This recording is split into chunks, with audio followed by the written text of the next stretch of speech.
বাঙালির প্রাণের উৎসব পয়লা বৈশাখ। এই উৎসবকে সামনে রেখে এখন ব্যস্ত সময় পার করছেন টাঙ্গাইলের তাঁতপল্লীর কারিগররা।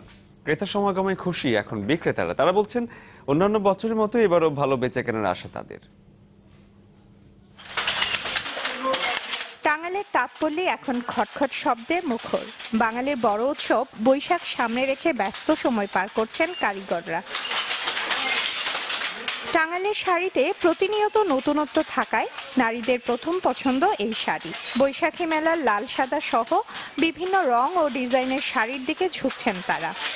এই দোকানে আসছি, অনেক কালেকশন ভালো লাগছে, তাই আজকেও আসছি যে পছন্দ হলে 2-4টা শাড়ি কিনে নিয়ে যাবো। দাম রিজনেবল, এখানে রিজনেবলের জন্য তো আসা, এখানে রিজনেবল। ক্রেতাদের সমাগমে খুশি বিক্রেতারাও। বছর পেরিয়ে আসা বৈশাখে তাই লাভের মুখ দেখার আশায় তারা। ঢাকা বিক্রি করা হয়, টাঙ্গাইল মনে যে বড় বড় দোকানে বিক্রি করা হয়।